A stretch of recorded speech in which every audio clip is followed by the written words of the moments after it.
Before we begin, check out my Indiegogo for my character Methgator. I have 4 posters available as preliminary merch while I hammer out the issue 1 story. The goal is to raise awareness for the character and raise funds for a quality issue 1 cover. Thanks! Hey guys, welcome to Black Angus Reviews, the place to be for new comic readers. Thank you for joining. This, compared to the first video of issue 1 for Batman 3 Jokers, this will just be spoilers throughout. Some discussion. So if you haven't read this yet, go back, read issue 1, and watch that review. So right off the bat, I do like this book, but I feel the quality is starting to decline a little bit from issue 1. Maybe this is just the eventual nature of comics, big or small, especially with kind of the open range of this story. Where does it fit in with continuity? Because it's inspired from continuity, but this is kind of its own Elseworld in a way thus far, because it's building off of Death in the Family and Killing Joke, so it's really weird. I definitely had a theory, all right? And if you look at the cards, these come from your comic shop when you buy a copy. That's issue 1 with Batman. This is Batgirl. Alright. So I expected, spoiler, if you read issue 1, Jason Todd, Red Hood, kills Clown Joker at the end. That's the big twist of like, oh shit. And so I thought, the way it's set up, that each 3 issues would be a confrontation with one of these Jokers that's key to an event, to one of the Bat characters. But it seems that's not really where it's going, although still a lot to play out in this last issue. I'm wondering if it's going to be, bigger, like a 64-page, or if there was 48. I don't know. Anyway, getting all that out of the way. Art's amazing, of course, just like the first issue. I really like what he's doing with this, like, neon on one side and then just kind of dark on the other, normal light. Cool little touch. It makes me think of Drive or Neon Demon, Nicholas Winding Refn and stuff. But yeah, so we start out here, and even though this top isn't, you got the kind of 9-panel format, like Watchmen, that they stick into. Joker, I think this is a comedian Joker. He's going home, and you're like, oh shit, wait, he's got a wife? And a kid? There's this weird detail where it's like the wife's always like kind of stuttering at different points, trying to get everything out, and the kid does not want to go downstairs, have dinner, but it seems to be, hey, we got to. All right, so then quickly you realize this is all in his head, and the criminal Joker's like, hey, get out of this daze. Who are you talking to? You got Batman on our trail. This is your plan. And one of us is dead, so it kind of confirms that there's no trickery with that body, that it really is Joker, or one of the Jokers that died. Clown Joker. Alright, so we cut to Batman and Gordon. They're investigating a crime. And they got this, it's really cool right here. Got these Rottweilers or something, these guard dogs that have been Jokerized. Last issue we had a great white and like piranhas in a tank that were Jokerized, and that was really cool imagery, building off an already toothy smile. This brings back to mind, everyone cries about the Hulk 03 movie and the hulked out dogs. I loved it, especially that pit bull. It was such a cool kind of crazy comic book idea. Hulk dogs. And if you see the CGI, it's really great detail they put into it, but that's the point. But yeah, cool detail. I got new animals that are Jokerized, and they're investigating this judge that was killed by one of the Jokers. It's not really a loss, though, because this guy was turning criminals in and out, or sending them to Arkham for easier release or time in and whatnot. So Batgirl interrupts, and she's like, hey, Jason Todd's Red Hood's a criminal. And Batman's like, oh, okay, so we do need to talk. And so they're on their way, and you think, like, all right, he's going to try to track down Jason Todd. But no, they end up going to Blackgate. All right, and while they're going to Blackgate, Jason Todd's interrogating violently some Joker goons, trying to locate stuff. And cut back. Now at Blackgate, turns out the fingerprints on the weapon that used to bludgeon the now dead judge had fingerprints from none other than Joe Chill. Right there, Joe Chill. Sorry, one detail I don't like is the way he designed this Batmobile. I mean, it does look like a cool car, but it looks, I don't know, fishy. It looks like something Aquaman would be given on land, or if you took the tires off or something, smooth out the sides, it'd be like a Aquaman. I don't know. It doesn't feel quite right. It feels a little too gimmicky or something, but that could just be me.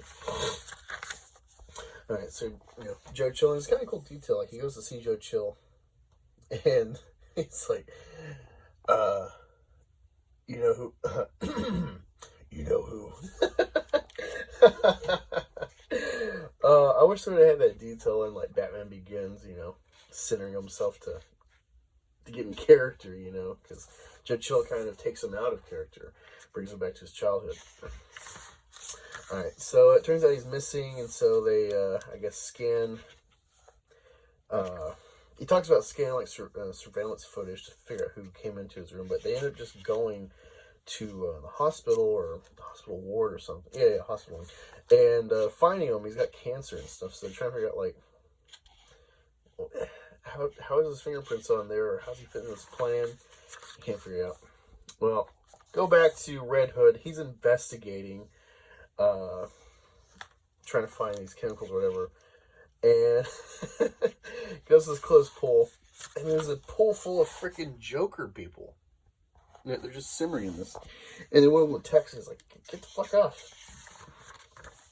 And he's quickly apprehended by criminal Joker, and kind of put right back in the same spot as Death in the Family.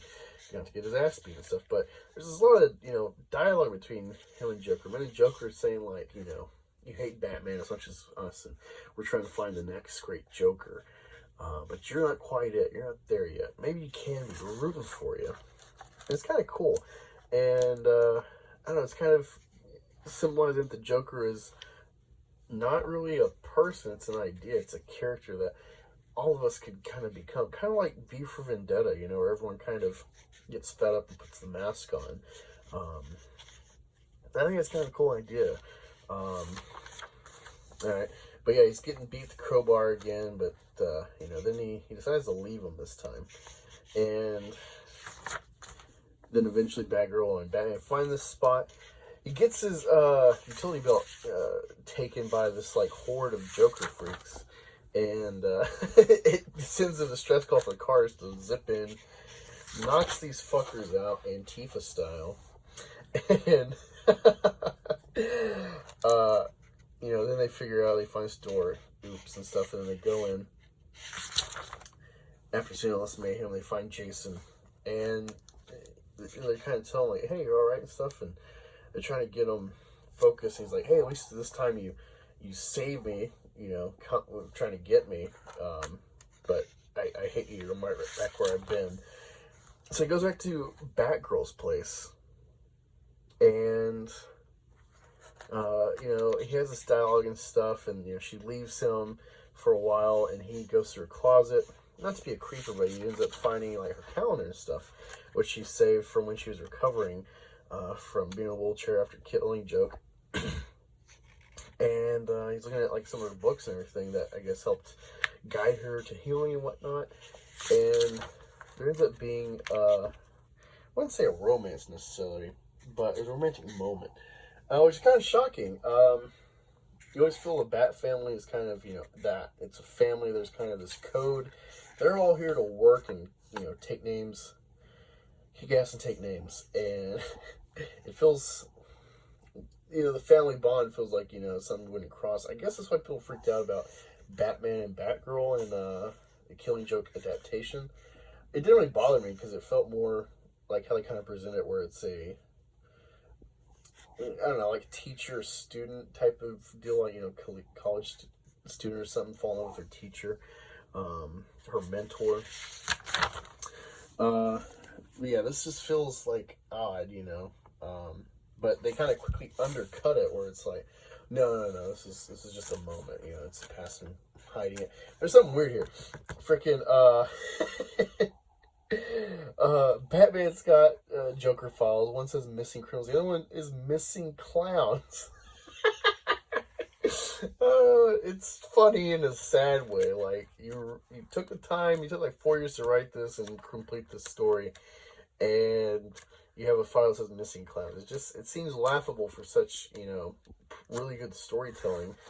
Kind of just going out left field.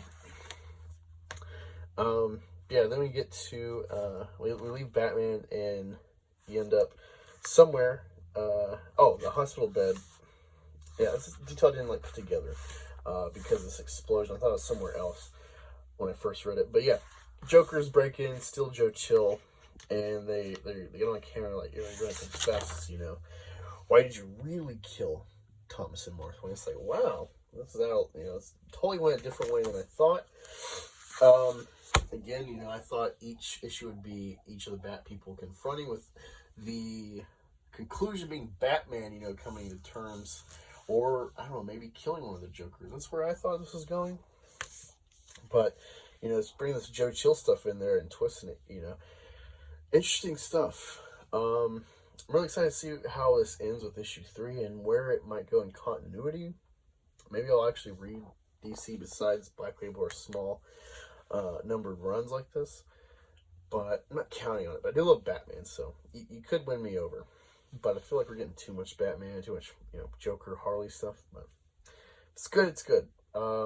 Yeah, that's kind of my look at 3 Jokers. Definitely worth the buy. Worth adding to your collection if you love Batman or just good storytelling. Let me know what you thought in the comments below, and what would you like me to kind of walk through or review.